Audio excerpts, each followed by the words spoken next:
We're going to try to focus on non-federal and grants today. You may hear us slip up and use very general words like awards or agreements, but we will try to focus specifically on saying non-federal grants. I am Catherine O'Hare, one of your officers at the Office of Contracts and Grants, and my other half is Genevieve Hurst. We both together manage arts and sciences. I'm like that first half of the alphabet and Genevieve is the second half. And so we really complement each other well and brainstorm on a lot of things. And in arts and sciences, you'll see we see a wide variety. So that's why we're going to talk to you a bit of today. I've been in research administration at CU Boulder for about 10 years. And then Genevieve has a little different experience. Jen, do you want to introduce yourself? Hi, everyone. Yep, I'm Genevieve Hurst, and I've been with OCG as a grant officer for just a little over 2 years. And prior to that, I was with the federal government as a contract fraud investigator with the Office of Inspector General. So I'm quite happy to be here with you today. Okay, so what are we going to cover? We're going to look at non-federal grants by the numbers, some wildcard characteristics of non-federal grants, how we can mitigate some delays, and resources. Okay, so Kat and I wanted to kick this off. You're going to be able to use your annotate skills right away. We wanted to hear from you, and so that you can share with each other. You can either put comments on the whiteboard or in chat. Tell us, when you think of non-federal grants, what comes to mind? Just a big brainstorm. It is. You can think about, I don't know, how many do you think the university has? Yeah, what types of projects do they fund? Yep, state. I see international, foundations. Excellent. How much do you guys think what percent of our overall funding to CU comes from non-federal grants?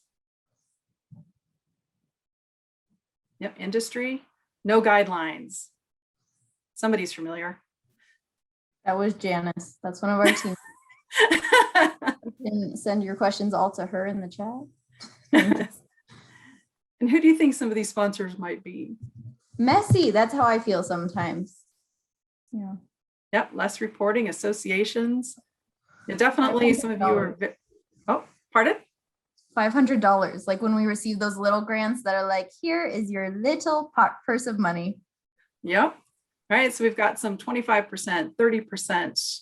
I'm guessing you guys are suggesting that might be the percentage of our overall funding that comes from non-federal grants. Yep, advancement. These are all really good responses. So Nikki, can you go ahead and save this for us? And go, everybody, if you have one last thing to put in the board, go ahead, because we'll have to erase everything to move on. So one big takeaway we have for you today is that non-federal grants are very significant to campus.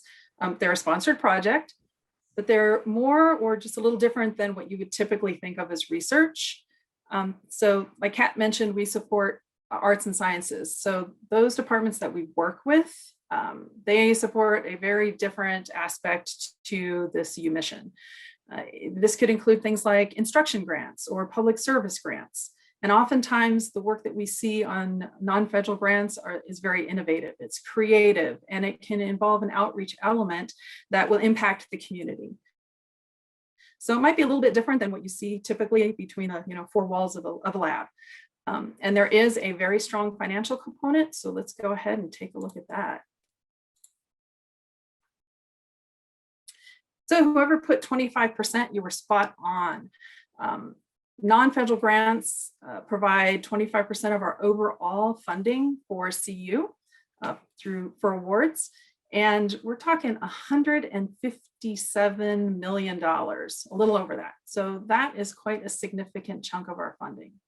And as you can see from the graphic, our two large areas are going to be those foundations and our university flow through, so subawards. All right. So who exactly are our sponsors that we're talking about? Starting with associations. So associations and societies, they're going to imply a membership of some sort. So if one of your PIs receives a grant through them, they may be asked to speak at a conference. So we're thinking of things like American Cancer Society or American Heart Association or the American Sociological Association. Private funders, they're often businesses. Typically, we're going to see those as contracts, but sometimes we do get grants. Some of those sponsors are 3Play Media, Aerodyne Research, and Computational Physics. State of Colorado, they're pretty self-explanatory. Labs, there's actually 17 labs funded through the Department of Energy. So they are government owned, but they're contractor managed, which is why they fall into this non-federal sponsor area. A couple examples are NREL, so that's the National Renewable Energy Laboratory, and they're over in Golden, Colorado, and Argonne National Laboratory. We have seen grants through both of those sponsors. So universities, oftentimes you're going to see, well, we see subawards from universities, and we'll refer to them as PTEs or pass-through entities. And that's because there's a federal prime sponsor who then flows money down or passes money through the university down to CU. And an institute or university is going to have an educational component. We might also see grants from centers, and they might have a physical location where the sponsor is going to do their work from. Some examples are Carnegie. So Rutgers, which is, they host the Eagleton Institute of Politics, Institute for Citizens and Scholars, and the Center for Craft Creativity and Design. Last but not least, our other big bucket of money comes from foundations. I think somebody mentioned that on the whiteboard earlier.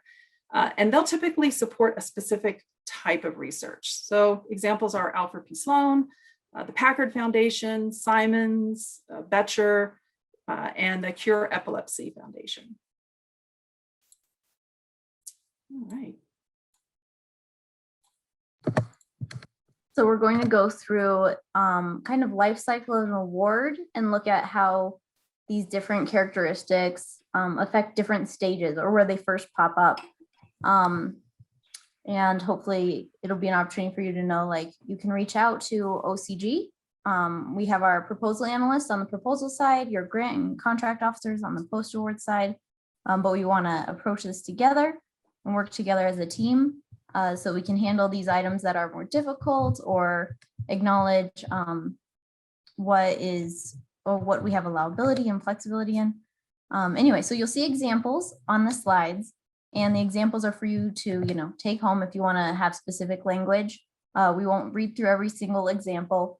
But it's there for you to have as reference, and then we will talk about the general things that come up with that topic. First, we have proposals. Oh, there we go. Yep. Reduced and unallowed indirect costs. Indirect costs or F&A, IDC, all those things meaning the same thing. So oftentimes, you might have 0% for a fellowship. You might be very familiar with that, or a 10% de minimis, 13.5, or just random numbers pulled out of air that works for that sponsor. And so you need to, or we make sure that we are aware of that as early as possible. So we set up the appropriate budget, and that flows through all the stages, all the way down to finance. Very common. Or even the rare instance where it says only apply indirect costs for the first 5,000 maybe. So look out for that language. Next, we have cost share. Now, cost share is not a dirty word, okay? This happens, and it happens a lot in our non-federal grants. It can be donating money or effort or tangible goods. So it has a wide variety that happens, and we have an expert in CCO that is a cost share accountant for deep dive questions. But early at proposal, we need to get the documentation in place. If a sponsor calls out that cost share is involved, we need to make sure we get the budget and the effort all in that form. And what does it really mean? Outlining ahead of time, because cost share being a sticky topic, if we don't have it in line and appropriate when it comes in at award, and you can't meet that, then you don't want your award to be at risk, or have to decline it, which is very rare in our grants world, but it can happen. And so my PA counterpart, Christy, mentioned that that was one situation she knew of where someone proposed cost share and then couldn't commit to it on the back end of post award. And so we had to decline it. So make sure you watch out for cost share language. Next is salary limitations. For example, we have National Geographic. They limit who can get salary. That's one of the example that we have on the screen. So they won't give salary to people that are already receiving payment and salary through the institute, or for us, a university. And so make sure you notice that this specific language came from a funding opportunity announcement, or FOA. Next, similarly, disallowed categories. So in that same section we had on the National Geographic one, if certain types of cost categories were not allowed. So there's an example of things such as tuition or training, and different expenses that might be allowable for other sponsors. And then we have new sponsor setup. So in our non-federal grants world, sometimes we see new sponsors that we've never had before in our system. And we have an expert on the proposals team that sets up those profiles with another affiliate in our electronic research administration team, so that it gets entered into InfoEd and PeopleSoft, and those can connect for easy setup by the post-award phase. So make sure you get all the information to your proposal analyst early on, and we can make sure that that's not an additional delay later on at the award stage. And then I think this is our last one for proposals. No funding opportunity announcement. Earlier I mentioned the word FOA. There are some other acronyms that we call it by, but if we don't have a specific website or announcement that we've applied to, we need to find that, because sometimes there are additional terms and conditions or restrictions. So we just need that kind of information early on.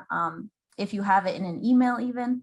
We have, one time my researcher said that they just met someone at a conference and they wanted to give them money. And I was like, okay, that's great. Let's just document it.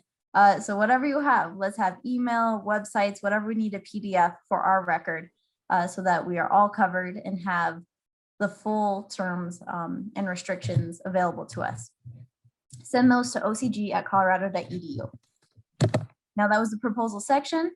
The items that we covered, we're going to move on to post awards. So if you have any questions in that section, put them in the chat and we'll get to them more later.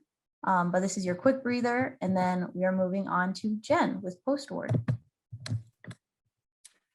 Okay, so some nuances at post award. Sometimes we just receive a check and we have no idea who it's from or what award it's associated with.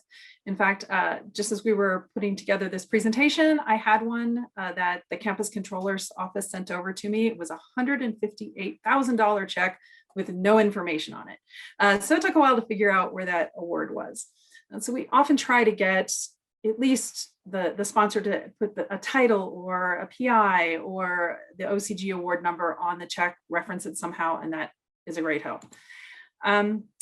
One award document. A lot of our sponsors, for example, American Heart Association, will provide us with one single award document at the beginning of the award. It's like on this particular slide, it's going to outline the periods of performance and all the funding, but we're not going to see any more mods or modifications to the award. This will be it. We'll just see checks as they come in, hopefully with that information so we can relate it to the proper award.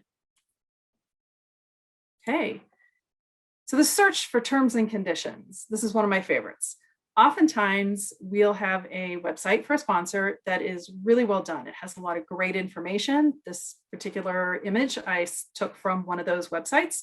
They have everything you want to know about the types of projects they fund, how to apply, what's going to be covered, except for when we receive the award and I go back to that website to find any kinds of terms and conditions to know how I should manage the award for you, there's nothing there. So federal sponsors are usually very clear in terms and conditions, and they will update them through award modification. Non-federal sponsors may not even have terms and conditions, or if they do and they update them, they won't make us aware of that. So Simons Foundation, they will update terms and conditions annually, but we have to go seek out those changes. They don't let us know those in advance. Bottom line is a university policy, we always start with that. And if there are any questions, your grant officer will reach out to the sponsor for clarification. Okay, next are signatures. With non-federal grants, they're needed more often than federal grants. And as in this example, sometimes we need more of them. So I pulled all of these signature blocks from one single award document. I didn't change any of the fonts. This is the way it came. But bottom line is OCG is the authorized representative for the university, and we need to review and sign any award that comes through the university. And that's mainly to protect the university as well as the PI. There could be a rare instance where there might be some PI liability that the PI may have to sign a document accepting some liability. For example, with national parks, if a PI is going to go work in a national park, they're going to be required to sign a waiver of liability before they go in and do any of the research. But always work with CCO before any PI signs anything.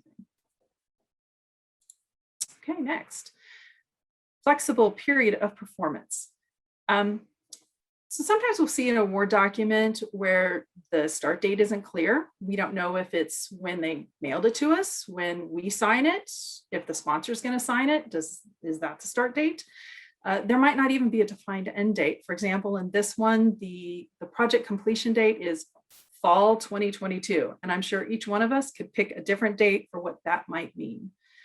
This can be problematic if we need to request a no-cost extension on the award, or if there is a due date to return any funds. Oftentimes, the grant officer is going to go back and find out exactly when that end date is. Okay, and sponsor oversight. With grants or with non-federal grants, there's generally less oversight or involvement from the sponsor. Or at best, it might look different than what we would typically see in a federal grant. And like in this example, the fellow has a wide latitude in how they use the funds, as long as they're abiding by the university rules. You're really not ever going to see that language in a federal award. So just be aware that the PI needs to know and understand what the sponsor oversight is going to be, because potentially it could be a lot more than what you might see in a federal award. All right, next. So we've received some funds. Is it a grant? Is it a gift? I put the definition for a gift up there for you.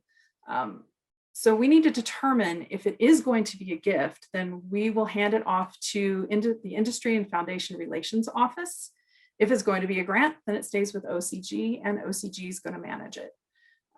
The big ticket items to try to discern whether something's going to be a gift or a grant are perhaps if there are terms and conditions. If the project involves human or animal subjects, then that's definitely going to come to OCG and be managed as a grant. Or if there are deliverables.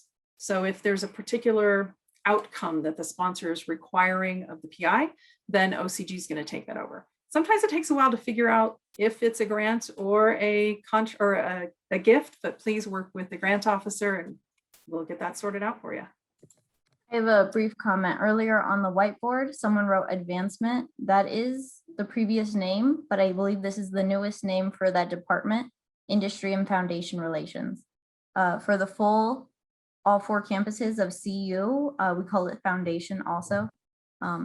Anyway, so to clarify any confusion. Thanks, Kat. Yeah, I was working really hard not to call it foundations or advancement. I wanted to make sure I got the new name in there. So the next slide. Last but not least, there may be only one point of contact for the sponsor, and that might be the PI. Typically with federal grants, the Office of Contracts and Grants, the grant officer, we are sponsor facing for you. We have access to all of the sponsor systems. That's not always the case with non-federal grants. In this particular case, I just snipped from an award we recently received where the PI had to go in and accept the terms and conditions and had to download all the award documents. In those cases, we really need the PI to work closely with the department as well as us to make sure that we have all the most current documents and that they're not accepting those documents on behalf of OCG before we've had a chance to review them. One example is the National Endowment for Humanities. Okay, so that pretty much looks at the nuances for post-award, and I am going to turn it back over to Kat. Remember, if you've got any questions, just drop them in the chat. Thank you, Jen. Okay, we are on to finance. First, payment type. This is a field in Info that we bulked up recently because it wasn't just 3 payment types anymore. There are more options, and we even have a hybrid in there. For instance, I had an award a few years ago where they first gave us a check, like a down payment of $5,000, for instance, and then the rest was cost reimbursable, where we needed to use finance to reimburse the funding. And then Jen had one recently, was it a foundation? When the payment was split between the university and the fellow, well, it would be a fellowship. Yeah, I can't remember off the top of my head who the sponsor was.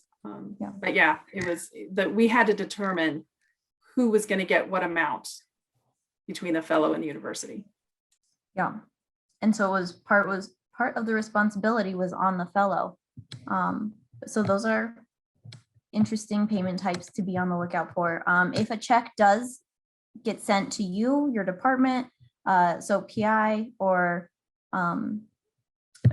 research administrator, please make sure that it gets to us and CCO. CCO is very good about getting us copies of checks like Jen talked about earlier, if that needs to be our award document.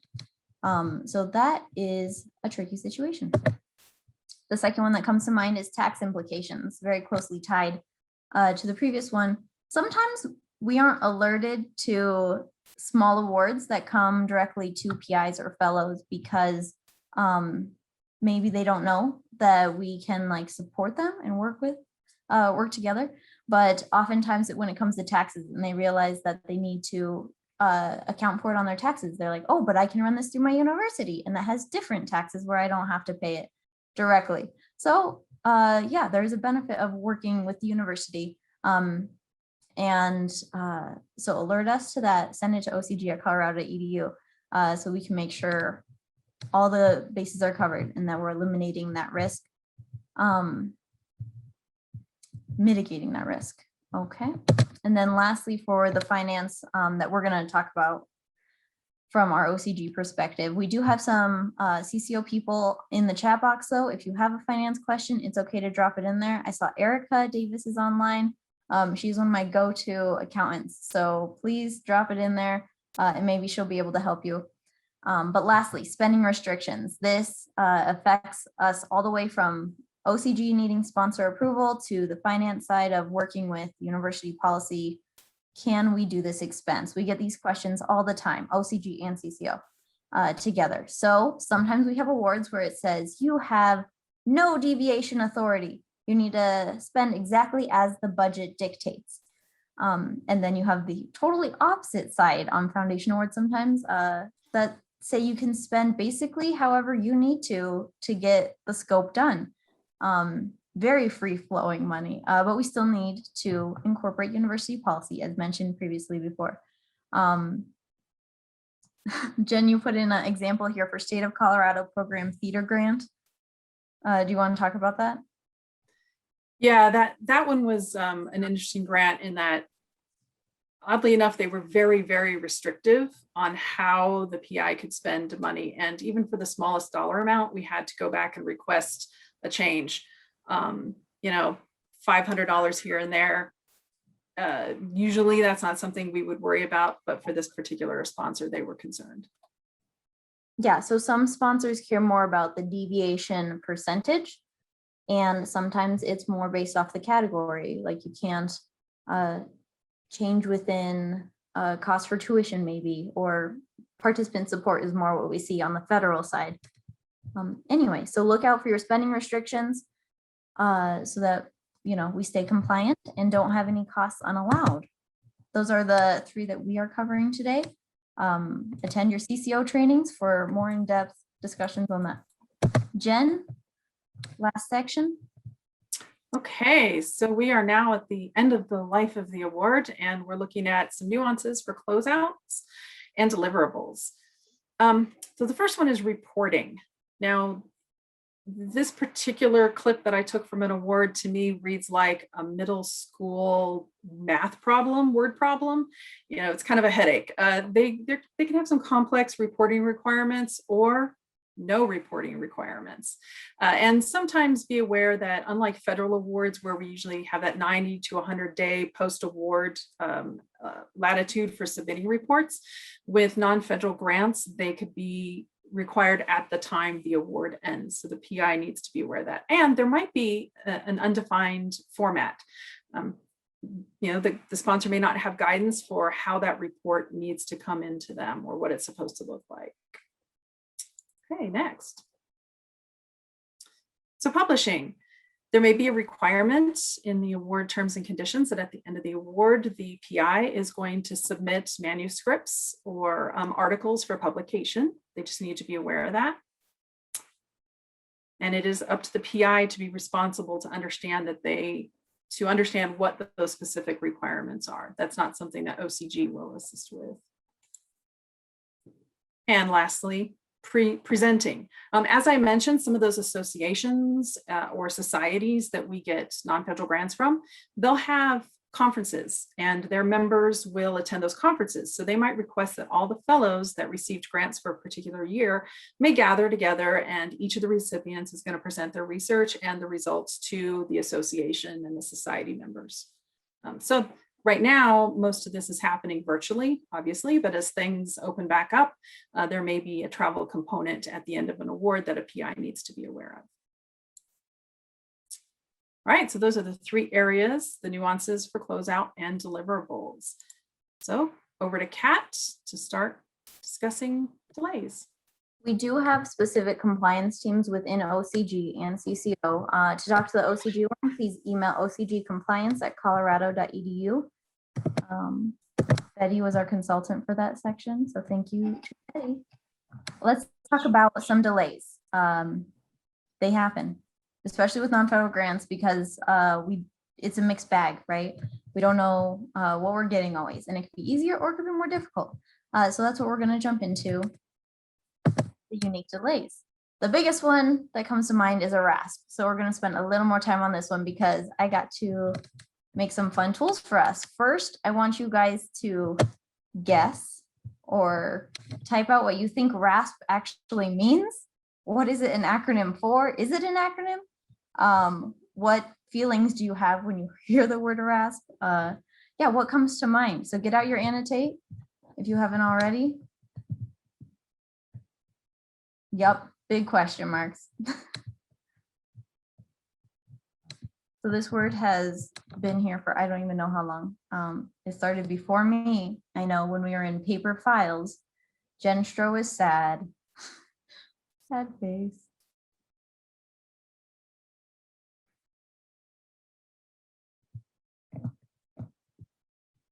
Someone might need to explain the drywall one to me.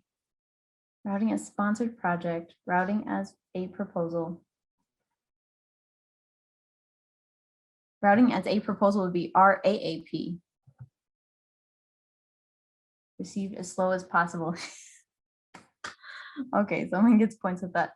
Comes in without proposal. Okay, some of you are getting the idea here that it has to involve proposals. Yeah, that's one of the key words. I'm gonna give you 5 last seconds.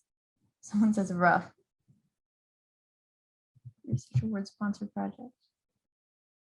Okay, yep, the stamps are coming out. 5, 4, 3, 2, 1. Save it down, Nikki.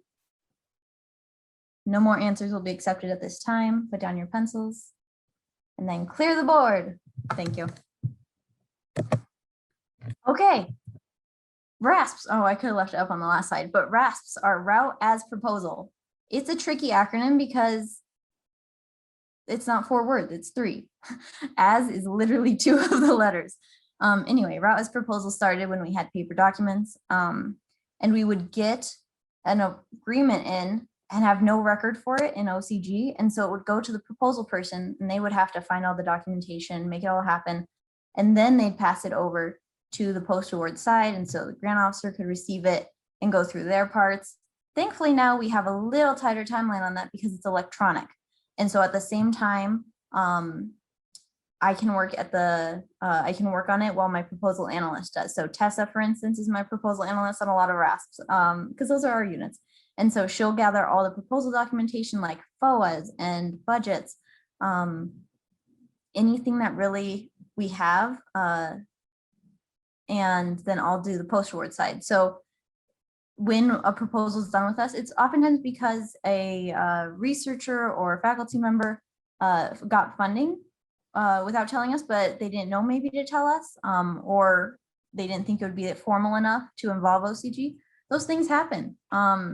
So we can talk about how to be more proactive and work together. Sometimes we're looped in and then we're like, oh, we don't need to be part of this, but we're here to support you still and work it out. So I think that answers all the randomness that a RASP could be and what it stands for, route as proposal. But even though it's a delay, we can make it still happen. Here are just some statistics on the next few slides. In the last 5 years, that's what we're going to look at on these graphs. So you can see that we had more than one a month, several a month at least, and peaking at 47 for 2016 was the highest one in the last 5 years. And even though this says 4 for 2021, that was pulled at the beginning of this month. And then with our 2 weeks of delaying this presentation from snow and last week's community time, we've had 6 or 7 more that came in with just me and Jen alone. So that number is on the rise. Looking at it on grant versus contract side, the grants world sees a lot more in the foundations and associations of RASPs, which makes sense because those are the ones that are conversations or simple emails where you're talking to a colleague and all of a sudden you're getting money. So that happens, but let's make sure we just document it really well. And then in the contract side, you see that their peak happens in private and industry stuff. So that's some idea of how it lays out in the different sponsors that are sending it to us. And it can even happen with federal. Surprising, but it does. Now, this last one is supposed to look hectic. I don't want you to feel overwhelmed. It's looking at the last 5 years and 12 months. So the same color correlates to the same month. And I just want you to look at what the peaks are, okay? So in 2016, we had a fall peak with that big blue and green line. And then we had an earlier peak with 2017 with the lime and the orange lines. But the last 3 years, what color do you see? It's bright teal. That is May. That's coming up real soon, everyone. So my hope is looking at this, we can say we possibly have a RASP peak coming up right before federal fiscal year end or financial year end. And when those two things collide, it causes the biggest delay. So let's talk to our teams now, figure out if there's anything pending out there that could possibly be a RASP. Should we document anything right now so we can mitigate the delay and any anxiety that is coming my way and Jen's. Anyway, so I hope these numbers help give you some visual of the impacts that happen with RASPs being our biggest delay and the stats. If you want to talk about them, I will talk to you all that you want. I can even give you the full deep dive numbers. But we'll put a pin in it right now and I'll stop nerding out on numbers and I'm going to give it back to Jen to talk about 3 other delays that relate to non-federal grants.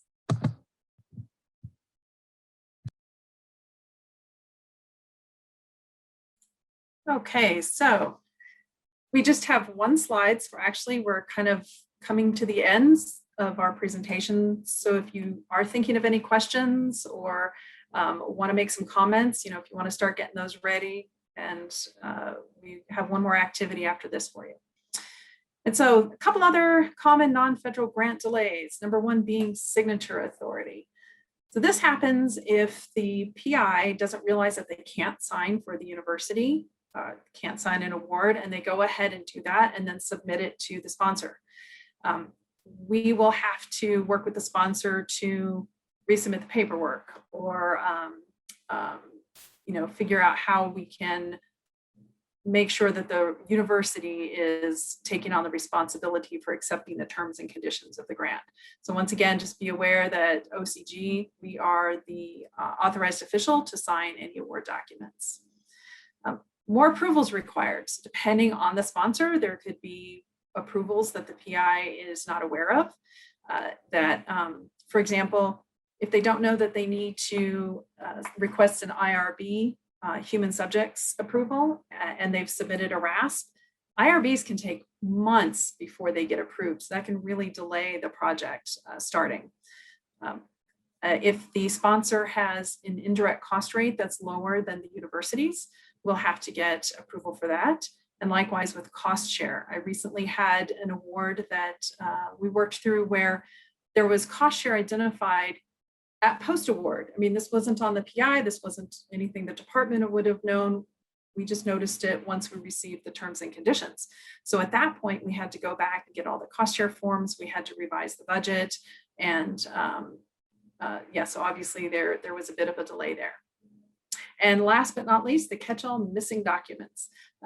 Sometimes, as I mentioned before, if the sponsor and the PI are the only two that communicate through the sponsor's online system, I and OCG might not know that there is an award document sitting out there that needs to be reviewed, or there's some additional requirements the sponsor's requesting. So unless I have it, I don't know that it exists. So we really depend on the PI to go ahead and gather all the important paperwork and get it to us. They can send anything they need to ocg@colorado.edu. That's award document related, and it will get routed to the correct grant officer. Okay, so let's go ahead, and this is our last activity. And then we have a couple of resources that we'll show you. So just thinking about, as we wrap this up, what are some things that you have thought of that OCG can do to help you mitigate some of these delays, whether it be getting paperwork from the PI or the sponsor, or RASPs, like Kat mentioned? How can we help you to work through some of the delays? More trainings, information on our website, or how can you guys help each other? This is an opportunity for those of you sitting out in the departments to communicate with each other. What are some ways that you have figured out to mitigate some delays? And maybe you can share that with each other. And last but not least, if you guys have any questions, we have about 10 minutes or so that we're going to open it up for questions. So there we go. Kat, anything to add? Not at this time. Yeah, if it's a long idea or very in detail, you could put in the chat, or you can unmute yourself and say, this really worked for my unit. So a few years back, we had a presentation that we came and did to a unit where they said, we don't even know what the purpose of you is. And we're like, great, let's have a meeting, let's talk. And so we brought over a proposal analyst, a grant officer, a contract officer, I think a sub person. We had a financial counterpart, and we just did a round table sit down to say, like, this is my role and this is yours. How can we work together? So it's like one thing that that comes to mind. If anyone has anything, feel free though, unmute and chat. Yeah, I think the PI education is definitely important. With arts and sciences, typically, I'll work with PIs that maybe have never had an award before and is all new territory. I mean, the language can be confusing. There's so many moving parts. So anytime that I can speak directly with a PI, I am more than happy to. And yeah, definitely communicate early and often. That's key. Let's see. And somebody wrote, right, when we say PI, that means principal investigator, but also any faculty. If they don't call themselves PIs, that's understandable. It's a term that we use in our world. So yes, let's communicate all of our parties, faculty, finance.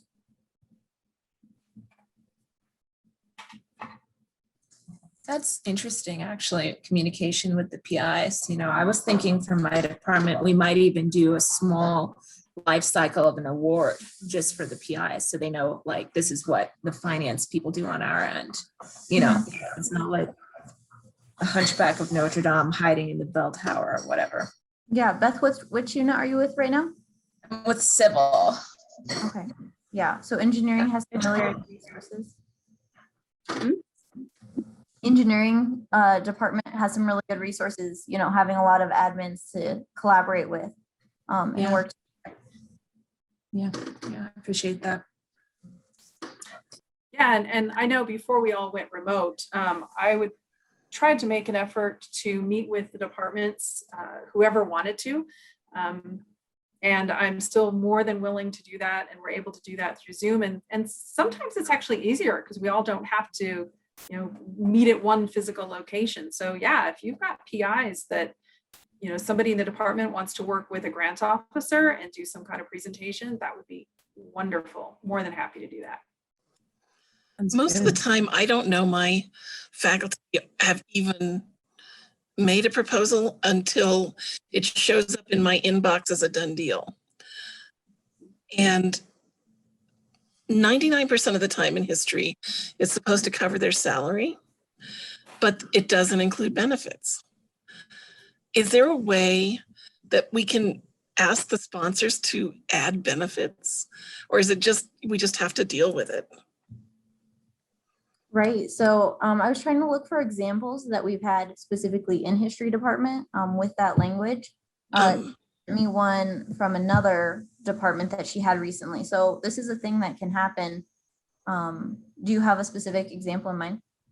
I mean, I don't have the grant, the proposal number or anything right in front of me. No, yeah, you don't need to pull that up. 1 second. I was just curious what sponsor. They're almost always, almost every single one in history ends up like that. Yeah, so it does fall a lot on your department then when a PI has gone out and proposed this idea and it gets awarded and it's not financially given straight to them. When they run it through the university, then it becomes partial the university's responsibility and those finances.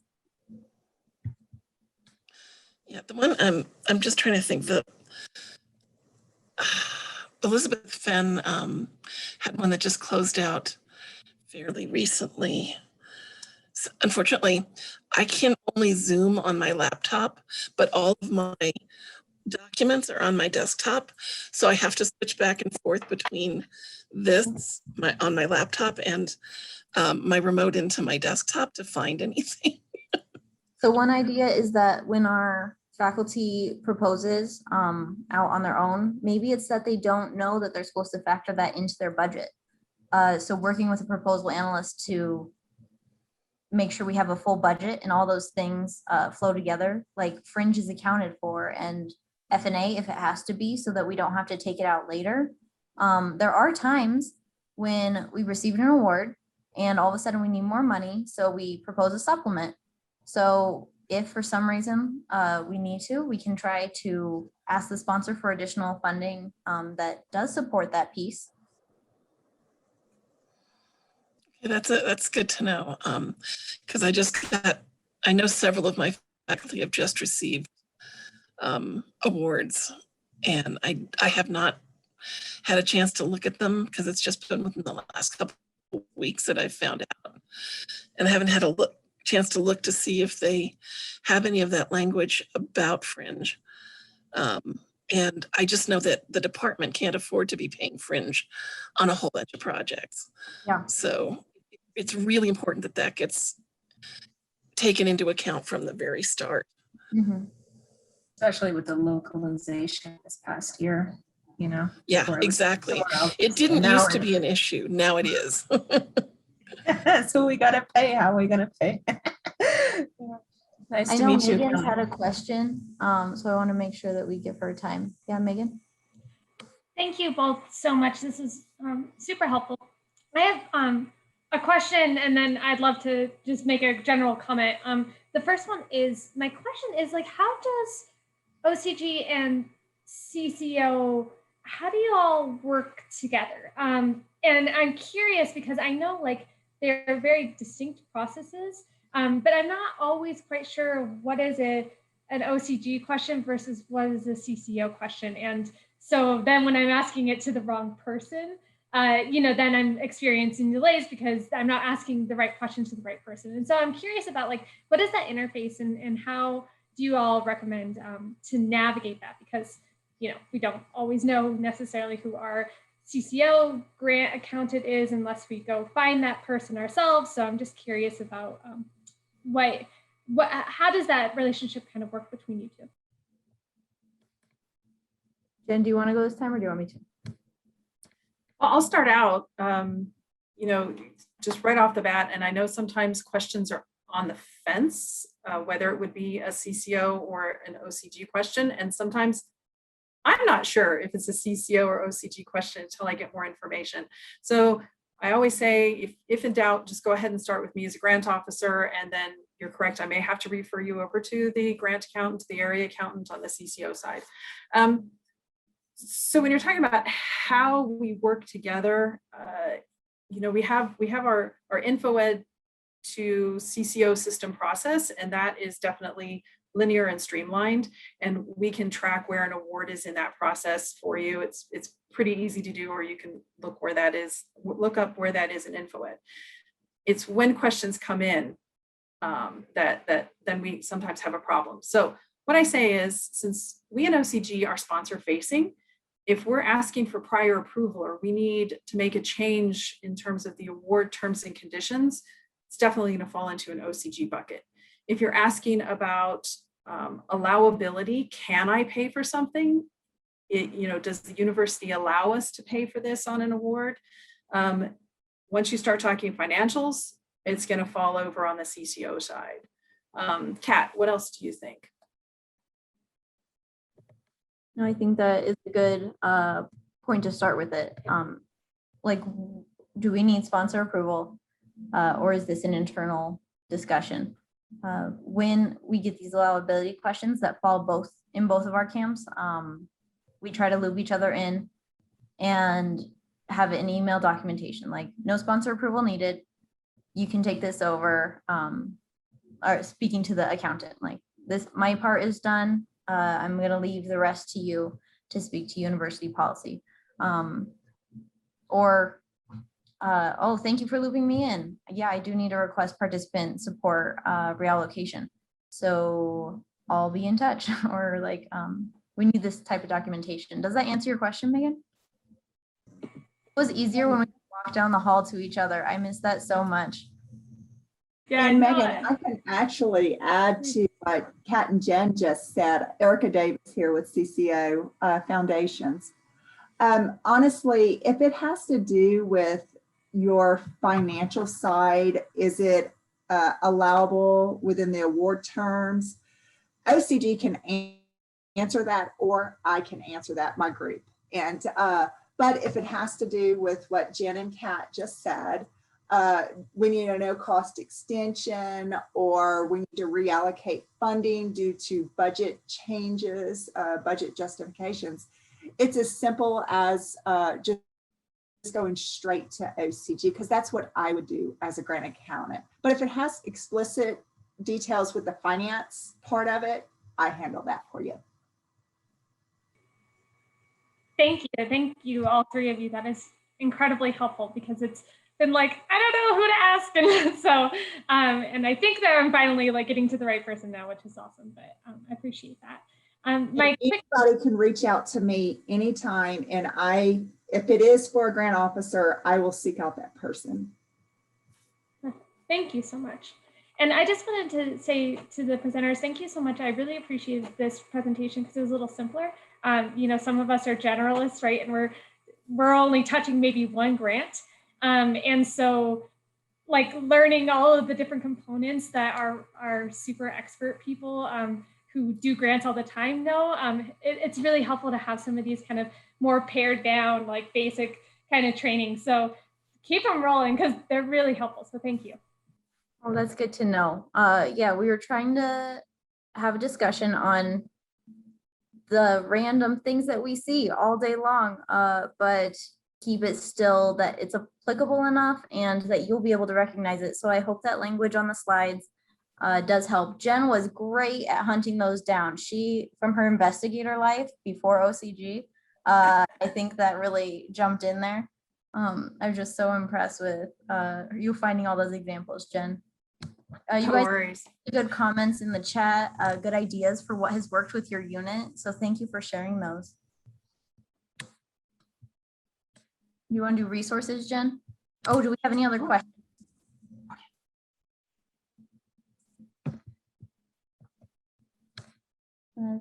Nikki, did you save this slide down for us so we can see it later? I appreciate some of the ideas for how we can eliminate stress.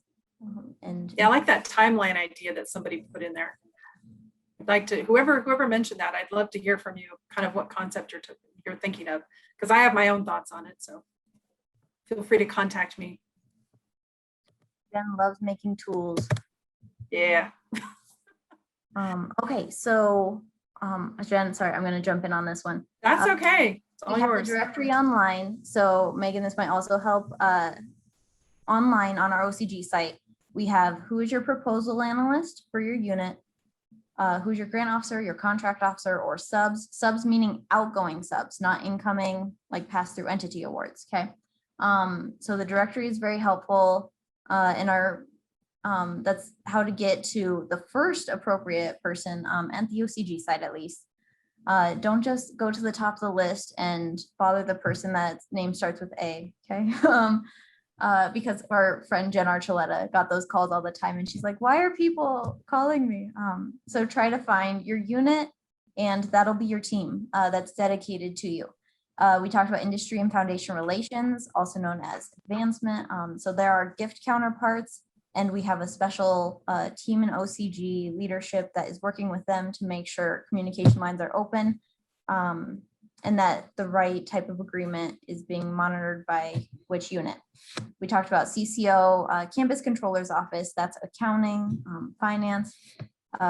There are better half. And then lastly, I want to give you guys this good tool in case you don't receive these emails yet, especially if we have faculty online today. I don't know if we do, but hi faculty. Thank you for coming, especially since our arts and science units don't always have administrators. The faculty have to represent themselves a lot. And one way for them to find funding opportunity announcements is this Rio Bulletin. Our friend Ryan Reeves in the Rio department, that's Research Innovation Office, puts together this bulletin and it comes out bi-weekly. So it's not gonna overwhelm you, every day receiving it. But it has different things you can apply to. It has events that support our faculty, like how to apply to an announcement or a proposal, and how to, do different things that help you grow as a young faculty professional. There's different news and events. Anyway, so go to this link, go to their website. There are 2 different bulletins that you can sign up for. So that is the last tool that I have.